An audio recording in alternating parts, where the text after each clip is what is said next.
Halo teman ngopi, kali ini Ayar Film akan membahas alur cerita film yang berjudul. Film ini menceritakan tentang seorang wanita yang menjadi tahanan karena dikhianati sama pacarnya. Pacarnya ini adalah seorang polisi dan dia hanya digunakan sebagai umpan supaya sang pacar bisa naik jabatan. Bagaimana cerita selanjutnya? Langsung aja kita masuk ke dalam alur ceritanya.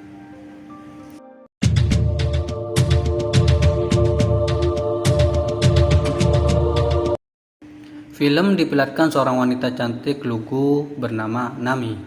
Nami mempunyai pacar yang bernama Sugimi.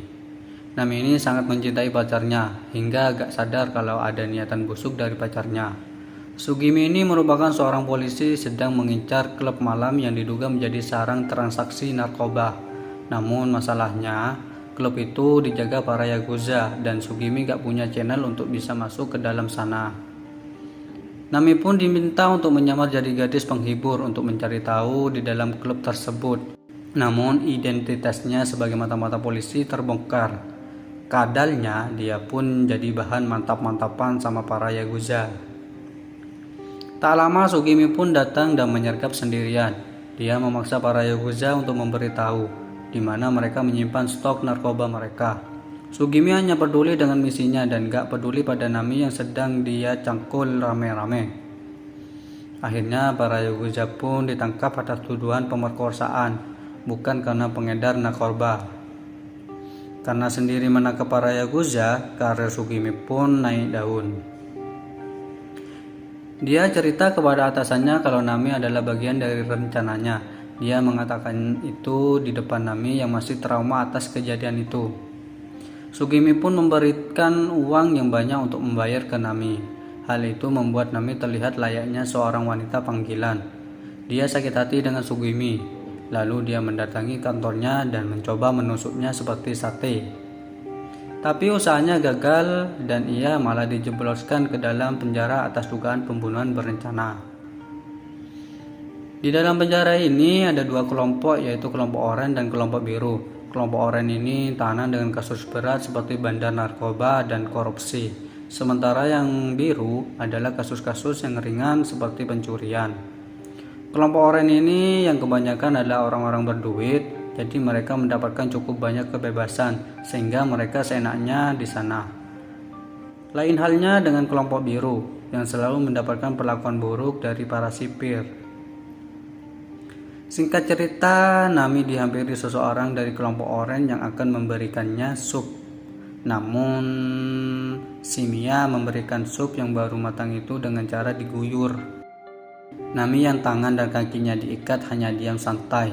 Namun, di waktu yang tepat, Nami menarik selimut yang diinjak oleh si Mia, yang menyebabkannya kepleset ketumpahan sup yang dibawanya. Semenjak itulah kelompok oranye pun mulai segan dengannya. Mereka bingung gimana caranya Nami bisa berontak. Scan berpindah pada Sugimi yang tengah menikmati indahnya naik jabatan, tetapi di sisi lain, dia masih merasa takut jika Nami kembali berulah. Sugimi pun menceritakan hal itu kepada atasannya untuk meminta solusi atas masalahnya. Atasannya pun menyarankan agar Sugimi menyuruh orang untuk menyingkirkan Nami. Dia pun meminta Sugimi untuk bertemu dengan napi kenalannya yang satu rutan dengan Nami. Keesokannya Sugimi pun langsung menghampirinya. Dia bernama Katagiri. Sugimi menjanjikan Katagiri bisa bebas lebih cepat jika ia mau membantunya. Tawaran itu pun ditolak karena dia tahu kalau itu sulit dilakukan karena Nami selalu berada di dalam selnya. Sugimi lantas menekankan kepadanya bahwa dia hanya memiliki dua pilihan, yaitu menurutinya atau hidupnya akan dalam bahaya. Katagiri yang gak punya pilihan lain akhirnya mau untuk bekerja sama dengan Sugimi. Ketika Sugimi akan kembali pulang, ia melihat Nami sedang memperhatikannya dengan tatapan tajam.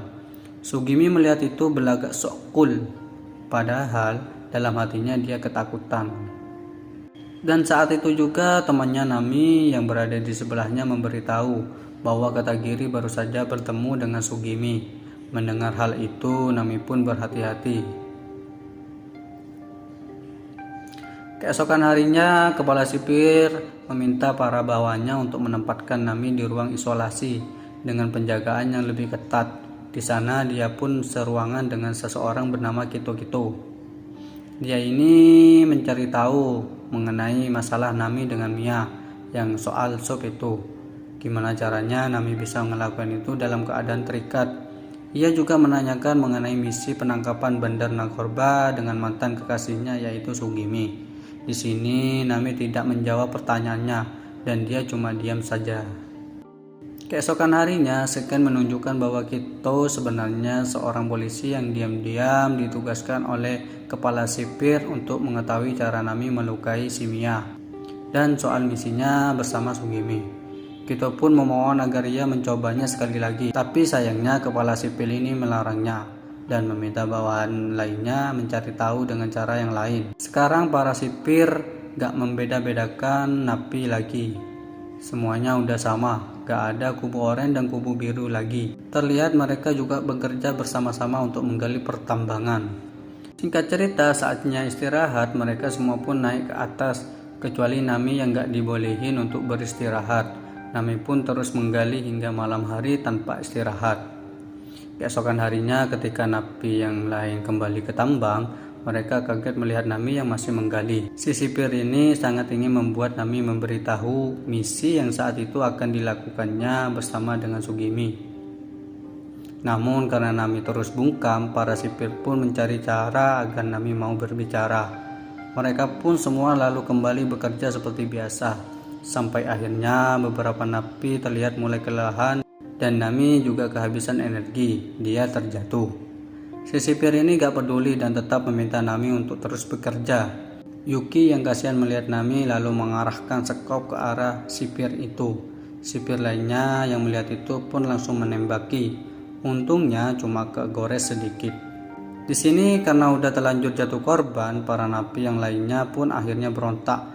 Dan di tengah-tengah keributan, Katagiri pun berniat melancarkan aksinya kepada Nami. Namun Yuki yang melihatnya langsung melindungi Nami. Sementara itu, napi yang lainnya pun berangkat untuk mengepung markas kepala sipil. Suasana pun menjadi sangat kacau. Para napi lalu meminta kepada kepala sipil untuk memberikan mereka makanan. Jika tidak dituruti akan terjadi keributan yang lebih besar lagi. Para napi yang jumlahnya lebih banyak pun mulai berkuasa dan berani menahan beberapa sipir. Mereka pun dimanfaatkan untuk menemani para napi yang pada ngerasa ingin digoyang. Para napi berhasil membuat para sipil ketakutan. Keesokan harinya pesanan makanan pun akhirnya diberikan. Mereka pun membawa masuk tong-tong itu dengan sangat senang. Tapi ternyata tong-tong itu berisi polisi. Di sisi lain, Nami dengan dibantu Yuki memiliki rencana lain dengan membakar gudang tersebut. Singkat cerita, setelah api mulai mereda, para sipir pun mulai mengabsen para napi, baik yang masih selamat maupun yang meninggal akibat kebakaran itu, seperti Katagiri. Setelah didata semuanya masih lengkap kecuali Nami yang gak tahu di mana keberadaannya. Mereka gak melapor kejadian ini kepada pusat karena takut reputasi mereka bakalan turun. Di sisi lain terlihat Nami berada di kota, melihat Yakuza yang ternyata gak ditahan. Mereka semua dibebaskan karena ditebus dengan uang. Dan satu persatu orang-orang Yakuza yang punya masalah dengan Nami pun meninggal masuk kuburan, ditusuk sate oleh Nami. Hingga tinggal Sugimi yang masih belum. Ketika Sugimi masuk ke dalam lift, ia dikagetkan oleh kehadiran Nami. Dan ya benar, Sugimi selanjutnya yang meninggal masuk kuburan ditusuk sate berkali-kali oleh Nami. Setelah kejadian itu, Nami pun kembali ke penjara dan menjalani masa hukumannya dengan tenang. Lalu film pun selesai.